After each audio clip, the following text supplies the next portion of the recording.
사양수 친구들 안녕.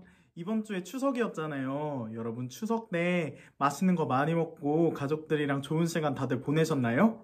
그러면 우리 그렇게 좋은 시간 보낸 만큼 우리 더욱더 힘차게 하나님을 찬양하도록 하겠습니다.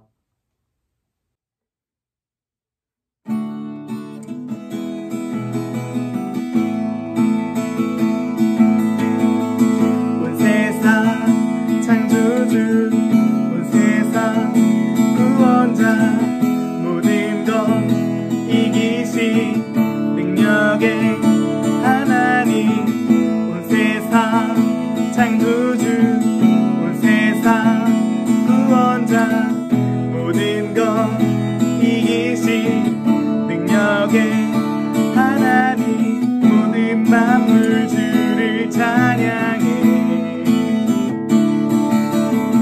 모든 민족 주께 경배해.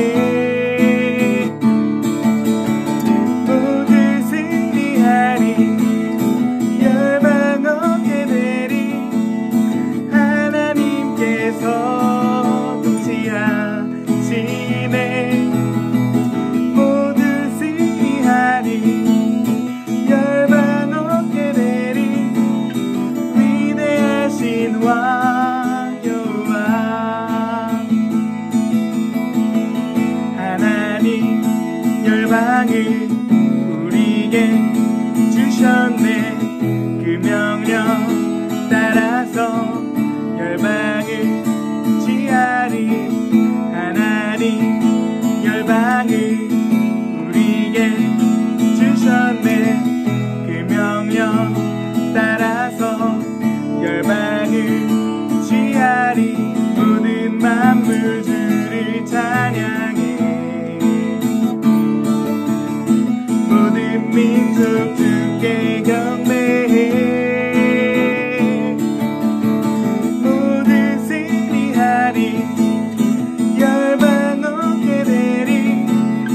하나님께서 통치하시네.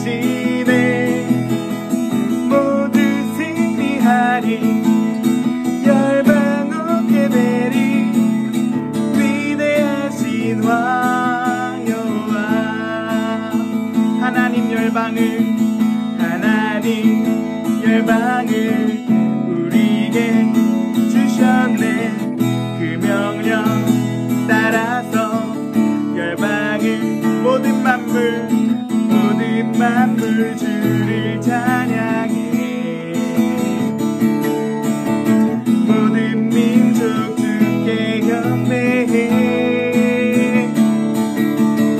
모두 승리하리, 열방 얻게 되리.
일하시네 주께 맡기지 않는 자에게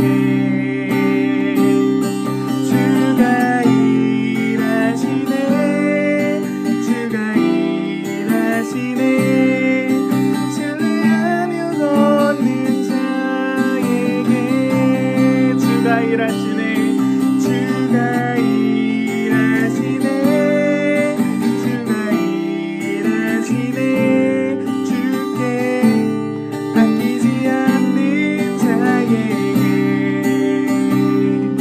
주가 일하시네 주가 일하시네 신뢰하며 걷는 자에게 목소리로 찬양하겠습니다.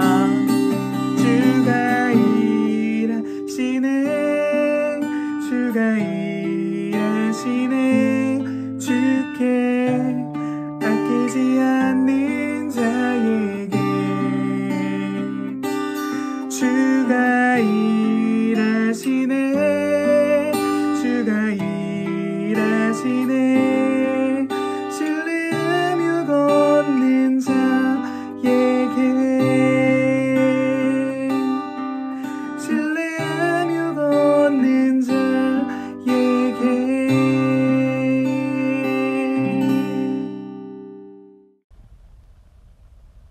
사랑하는 친구들 안녕.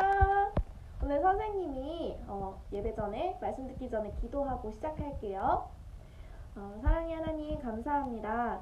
오늘도 우리 전도사님을 통해 선포되는 말씀이 깨달아지는 시간이 되게 하여 주세요. 우리 친구들에게 그 말씀이 또한 행함으로 나타낼 수 있는 믿음의 시간이 되게 하여 주시고 우리 아이들에게 은혜가 충만하여지는 시간이 되게 하여 주세요. 예수님의 이름으로 기도드립니다. 아멘.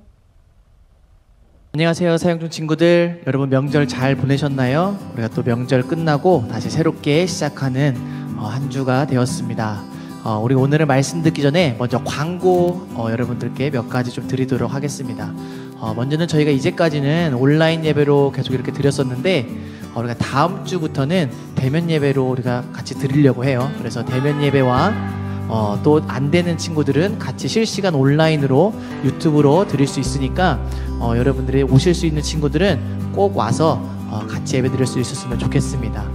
방역도 철저히 하고 그 다음에 마스크 착용해서 우리가 그런 방역 수칙을 준수하는 그런 상황 가운데서 우리가 같이 예배를 드리려고 하니까 여러분들 같이 와서 예배 드릴 수 있었으면 좋겠습니다. 그리고 두 번째 광고는 우리가 잠언 필사가 계속 진행되고 있어요. 지금 여러분들과 우리 선생님들이 너무나 열심히 잘해주고 계셔서 지금 아주 순조롭게 진행되고 있는데 끝까지 31장 끝까지 쓸 때까지 다 잘 최선을 다해주시고 우리가 영상이 또 올라가고 있습니다. 여러분들이 한 영상, 또 우리 친구들, 우리 선생님들이 한 영상이 올라가고 있으니까 여러분들이 그 영상 보시고 좋아요와 댓글 꼭 달아주시면 좋겠습니다. 그리고 우리가 이벤트를 좀 진행을 하려고 해요. 우리가 예배에 오늘 올라오는 이 영상을 보시고 댓글을 남겨주신 분에게는 저희가 3명을 추첨해서 우리가 맛있는 이 커피베이 달고나 음료를 드리도록 하겠습니다. 그게 무엇이냐면 여기 제 옆에 있는 이 음료입니다. 굉장히 맛있어 보이죠? 네, 이렇게 져서가지고 이렇게 먹으면 됩니다. 제가 그러면 한번 얼마나 맛있는지 한번 제가 한번 맛보도록 하겠습니다. 섞어야 돼요. 진짜 맛있네요. 맛있겠다. 와, 이게 진짜 말로 표현할 수 없는 그런 맛입니다. 여러분들이 오늘 예배 영상에 댓글을 남겨주시면 우리 3분을 추첨해서 커피베이에서 제공하는 달고나 음료를 드리도록 하겠습니다. 여러분들 꼭 많은 참여 부탁드리고 예배 영상을 통해서 은혜 받으시길 간절히 바랍니다.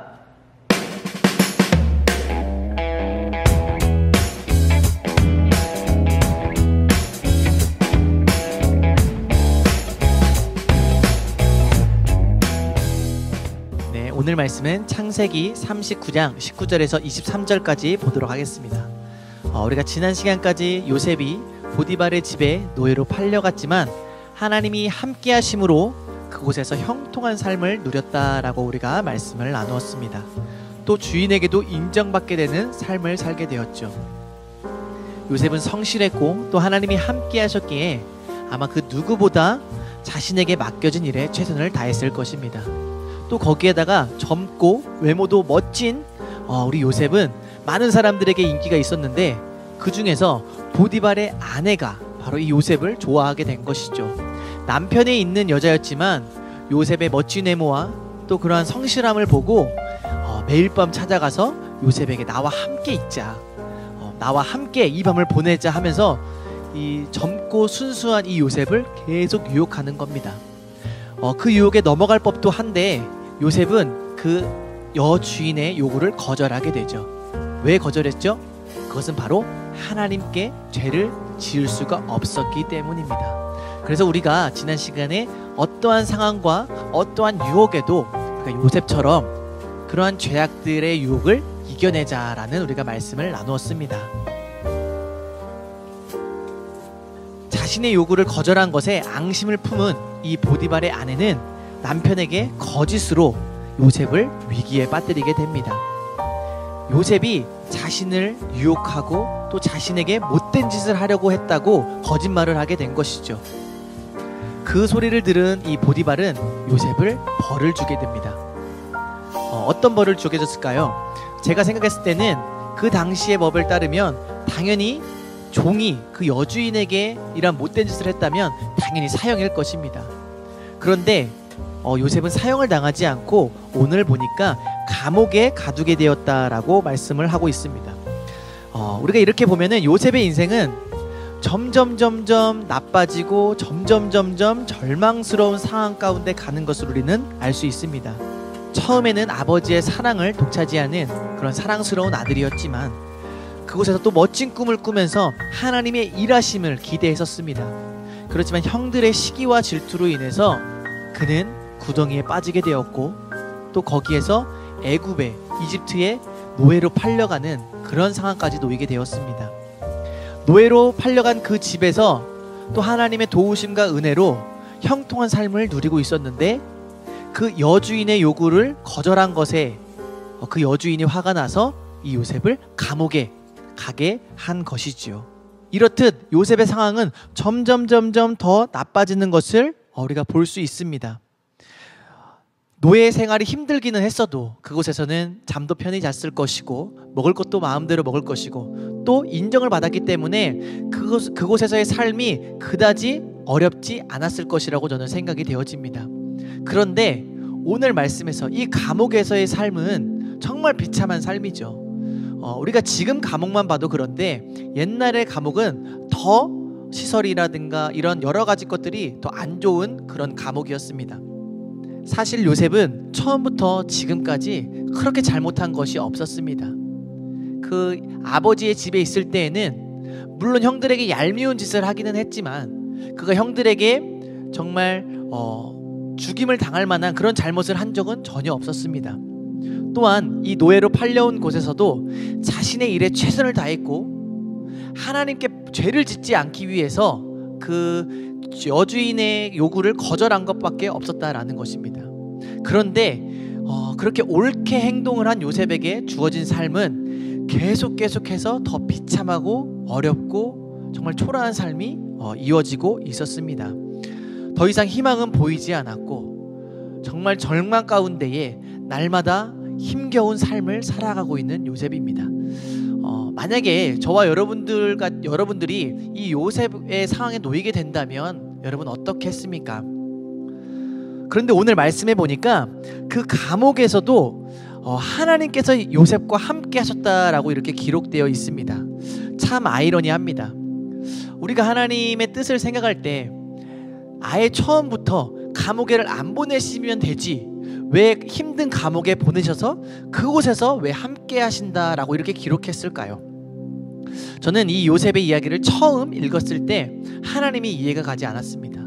마치 우리의 고통을 즐기시는 분처럼 그렇게 느껴지곤 했습니다. 그런데 제가 이번에 이 말씀을 묵상하고 보면서 하나님의 그 기쁘신 뜻을 이해할 수 있었습니다. 오늘 말씀 20절에 보면 요셉이 갇힌 감옥은 그냥 일반 감옥이 아니었습니다. 그곳은 왕의 제수를 가두는 감옥이었습니다. 우리가 보았을 때는 하나님께서 요셉의 인생을 그냥 버려두는 것처럼 느껴집니다. 그렇지만 하나님께서는 요셉을 점점 애굽의 왕과 가까워지게 하고 있다는 것을 우리는 말씀을 통해 알 수 있는 것이죠. 그래서 요셉을 비참한 상황 가운데 하나님이 놓이게 하신 겁니다. 그런데 그냥 버려두신 것이 아니라 21절에 보니 그곳에서도 여호와께서 요셉과 함께 하시고 또 그에게 인자를 더하사 간수장에게 은혜를 받게 하셨다라고 기록되어 있습니다. 하나님께서 비록 요셉을 힘든 상황 가운데에 놓이게 하셨지만 그를 지키시고 보호하셔서 감옥에서조차 그 간수장에게 인정을 받고 또 칭찬을 받는 그런 인물로 하나님이 요셉을 그렇게 세우신 것을 우리는 알 수 있습니다. 오늘의 제목은 하나님은 계획이 다 있으시구나 라는 제목으로 우리가 나눠볼 텐데 오늘 이렇게 제가 이제까지 말씀 나눴던 것처럼 하나님께서는 요셉을 향한 계획이 있으셨다라는 것입니다. 어려움을 빠뜨리게 했던 것도 감옥에 가게 하신 것도 다 하나님의 계획이셨다라는 것입니다. 우리는 이것을 보면서 그 하나님의 놀라운 계획과 섭리를 저와 여러분들이 깨달을 수 있었으면 좋겠습니다. 하나님께서는요 온 세상 만물을 주관하시는 분이십니다. 저 한 사람만 보시는 분이 아니고 우리 친구들 한 사람만 보는 분이 아니고 온 세상 모든 사람들 또 온 전 인류를 보살피고 인도하시는 분이 바로 하나님이시라는 겁니다. 그래서 하나님은 모든 것이 합력하여 하나님의 뜻 가운데 이루시는 분이 바로 하나님이심을 저와 여러분들은 오늘 이 말씀에서 또한 깨달을 수 있습니다. 우리가 알 수 없는 지구 저편에서도 하나님의 도우심과 하나님의 인도하심이 있다라는 것을 우리는 알아야 된다라는 것입니다. 우리가 전혀 보이지 않고 전혀 알 수 없는 상황 가운데서도 하나님은 지금도 쉬지 않고 일하고 계신다라는 것이죠. 하나님은 요셉의 삶을 비참하고 어려운 가운데로 이끌고 가시는 동시에 수많은 일들을 행하고 계셨습니다. 이집트 왕은 파라오라고 우리가 잘 알고 있죠. 성경에는 바로라고 기록하여 있는데 그 감옥에 바로의 신하들이 이제 곧 오게 됩니다. 그래서 그 신하들로 하여금 요셉과 어떠한 에피소드를 겪게 되는데 그러한 일들을 통해서 또 하나님의 계획을 이루어 가시는 것을 우리는 나중에 보면 알 수 있습니다. 그렇다면 우리에게 필요한 것이 무엇일까요? 지금 이 순간에도 하나님께서는 저와 여러분들과 함께 하고 계신다라는 겁니다. 나의 삶이 어려워지고 또 힘들어져서 내가 정말 포기하고 싶을 그 순간에서도 하나님께서는 우리와 함께 하시고 우리에게 도우시고 우리를 도우시고 우리에게 은혜를 베푸시는 분이시라는 겁니다. 오늘 말씀 23절에 여호와께서 요셉과 함께 하심이라 그를 범사에 형통하게 하셨더라고 기록하고 있습니다. 우리가 전에 들었죠. 형통은 성공하는 삶이 아니라고 했습니다. 여기서의 형통은 뚫고 나아가다, 어려움을 돌파해 가다라는 그런 뜻을 갖고 있다라고 했죠. 우리의 상황은 어려울 수 있습니다. 그런데 하나님은 그 어려움 가운데서도 우리를 향한 계획을 갖고 계신다라는 것입니다. 그렇기 때문에 하나님은 우리와 늘 함께 하시고 지키시고 보호하신다라는 것을 잊으시면 안 되겠습니다. 요새 사회적으로 문제가 되는 것이 우리나라의 자살률이 세계 1위라고 합니다. 심지어 10대들, 중고등학생들조차도 극단적인 선택을 하는 경우가 점점 늘어나고 있습니다. 그들이 왜 이런 비극적인 선택을 하게 되는 것일까요? 아마 그것은 내 인생에서 내 삶에서 더 이상 소망과 희망이 보이지 않기 때문일 겁니다. 지금 나에게 처해진 상황이 나에게는 너무나 크고 어렵고 내가 헤쳐나갈 수 있는 상황이 아니기 때문에 안타까운 선택을 하게 되는 것이죠. 그래서 우리에게 필요한 것은 무엇일까요? 바로 어떤 상황 가운데서도 하나님이 나와 함께 하시고 나를 이기게 하시고 나를 형통하게 하신다라는 그런 요셉이 가졌던 믿음인 것 같습니다. 우리 친구들의 삶에도 늘 좋은 일이 있기를 바라지만 인생은 또 그렇지 않다라는 것을 우리는 잘 알고 있습니다. 우리가 오늘 이 요셉의 말씀을 통해서 어려움이 있을 수 있고 또 비참한 상황 가운데 있을 수 있지만 그 가운데서도 다 하나님께서 우리를 향한 계획이 있으시다라는 것을 저와 여러분들이 기억할 수 있었으면 좋겠습니다. 그래서 우리 친구들의 매일매일의 삶이 하나님의 계획 가운데 있다라는 것을 잊지 않기를 바라고, 아무리 힘들고 어려워도 그 상황 자체가 하나님이 우리를 위해 세팅해 주신 최고의 삶이고 최고의 시간인 것을 저와 여러분들이 기억할 수 있었으면 좋겠습니다.